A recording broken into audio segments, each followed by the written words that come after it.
एक ऐसी हार जिसने भारत की किस्मत बदल दी।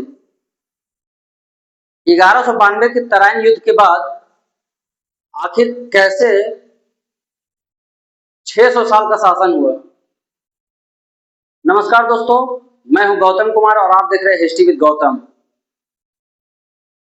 दोस्तों, आज हम जानेंगे 1192 के तराइन युद्ध के बाद क्या हुआ। 1192 में तराइन युद्ध में पृथ्वीराज चौहान हार जाते हैं और मोहम्मद गौरी की जीत होती है। मोहम्मद गौरी के जीतने के बाद आगे क्या होता है, अब ये हम लोग जानते हैं। यहां से शुरू होती है दिल्ली सल्तनत।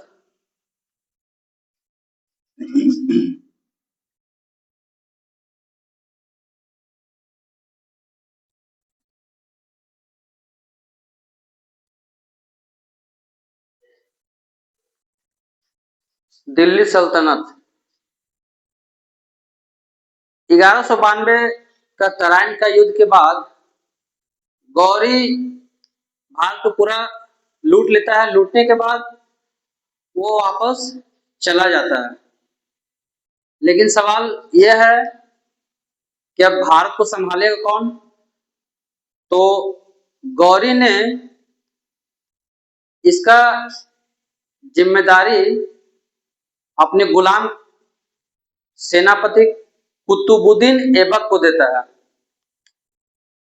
और यहां से होता है गुलाम वंश की शुरुआत।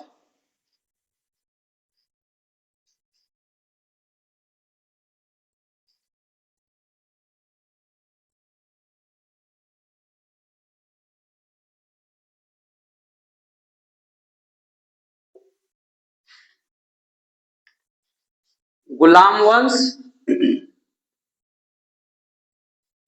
कुतुबुद्दीन ऐबक मोहम्मद गौरी का गुलाम था। गुलाम वंश के संस्थापक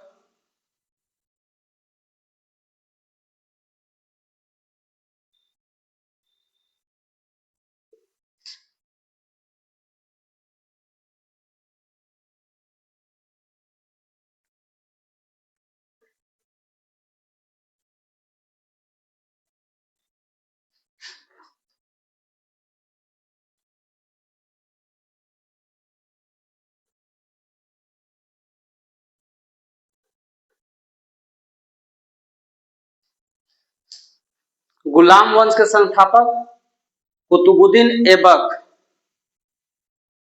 कुतुबुद्दीन ऐबक, इन्हें हातिम भी कहा जाता था। ये गरीबों के प्रति दया की भावना रखते थे, उन्हें मदद करते थे, इस वजह से इन्हें हातिम कहा जाता था।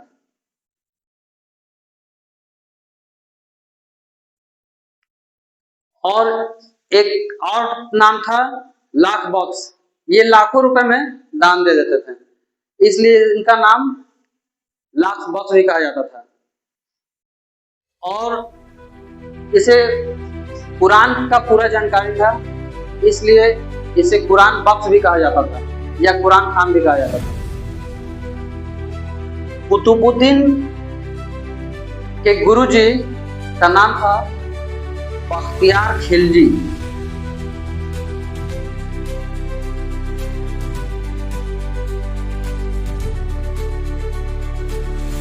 बख्तियार खिलजी ने बख्तियार काकी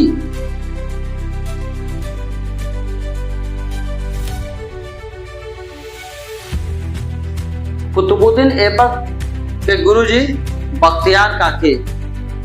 कुतुबुद्दीन ऐबक ने कुतुब मीनार का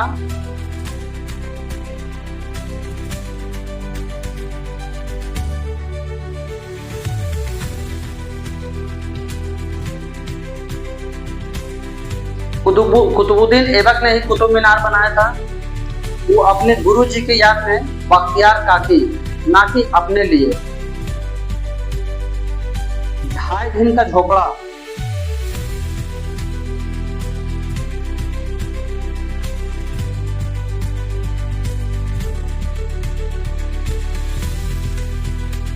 2.5 दिन का झोपड़ा ऐबक ने बनवाया था अजमेर में।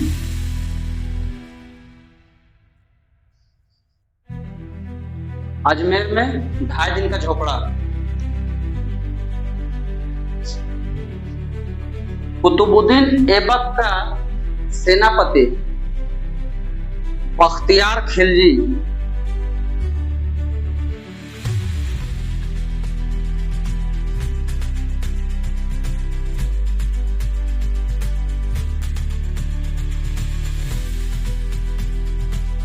कुतुबुद्दीन ऐबक का सेनापति का नाम बख्तियार खिलजी।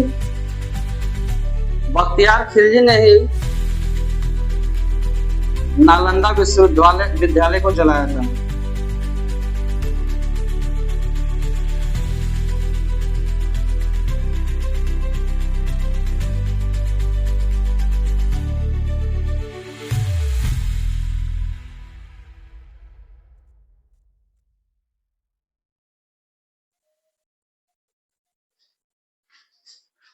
बख्तियार खिलजी ने नालंदा विश्वविद्यालय को जलाया था।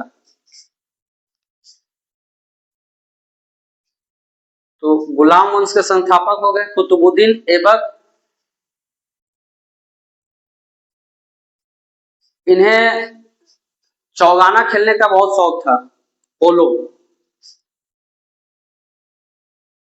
लाहौर में चौगाना खेलते समय ये गिर जाता है और इसे घोड़ा खान देता है। घोड़ा खाने की वजह से मतलब घोड़ा इसके ऊपर चढ़ जाता है, इस वजह से इसकी मृत्यु हो जाती है। तो इनका कुतुबुद्दीन ऐबक का कार्यकाल था 1206 से 1290 तक। 1206 से 1290 तक। अब गुलाम वंश पूरा सीक्वेंस से देख लेते हैं।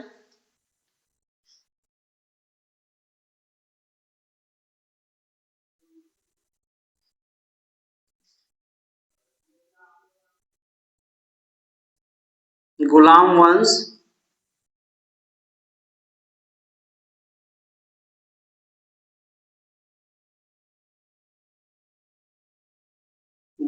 के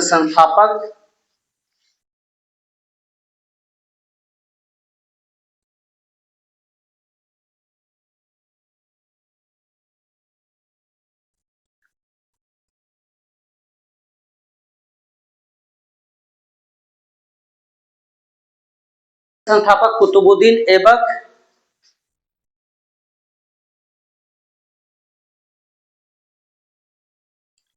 बारह सौ छह से 1290 तक। गुलाम वंश के संस्थापक कुतुबुद्दीन ऐबक 1206 से 1290 तक। इसके बाद खिलजी वंश।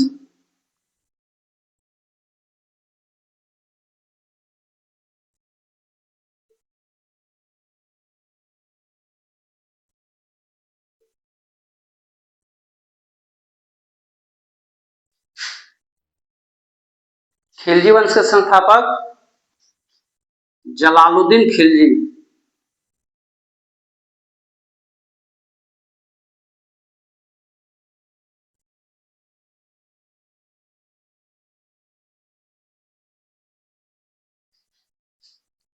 खिलजी वंश के संस्थापक जलालुद्दीन खिलजी।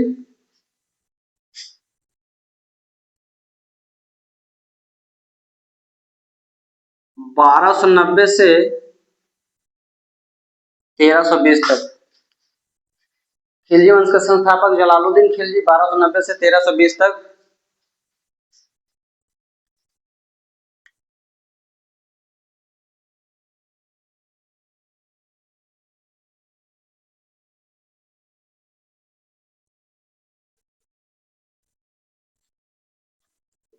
तुगलक वंश।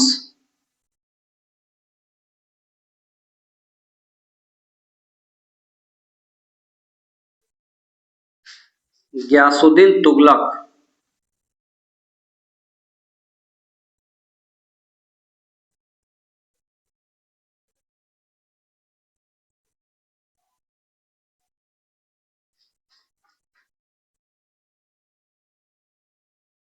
1320 से 1414। तुगलक वंश के संस्थापक गयासुद्दीन तुगलक 1320 से 1414। उसके बाद सैयद वंश,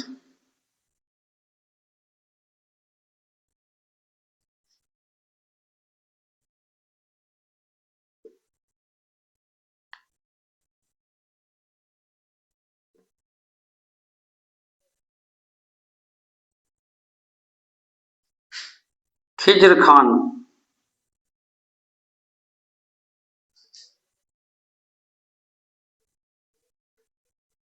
इनका शासन रहा 1414 से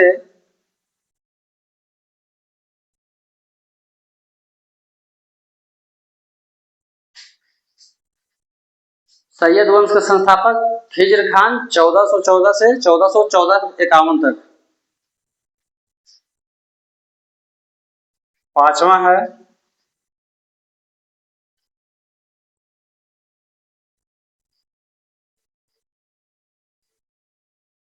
लोदी वंश के संस्थापक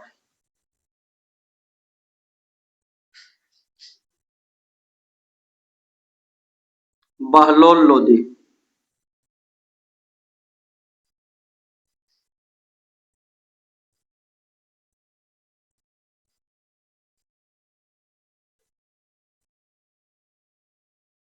चौदह सौ इक्यावन से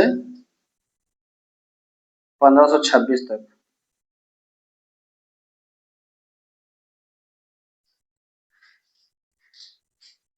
लोदी वंश के संस्थापक बहलोल लोदी 1451 से 1526 तक।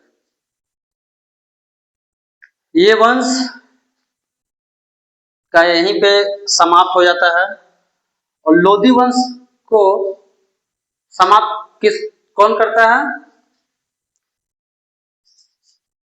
बहलोल लोदी का अंत कर देता है बाबर ने 1526 के युद्ध में।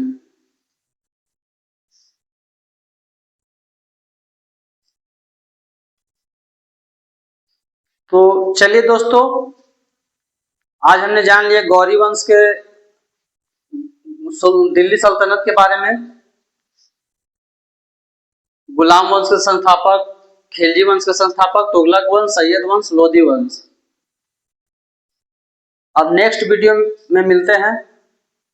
आज के लिए इतना ही। और अगर आपको ये वीडियो पसंद आई हो तो लाइक करें, शेयर करें और ऐसे ही इंटरेस्टिंग हिस्ट्री के लिए चैनल को सब्सक्राइब करें।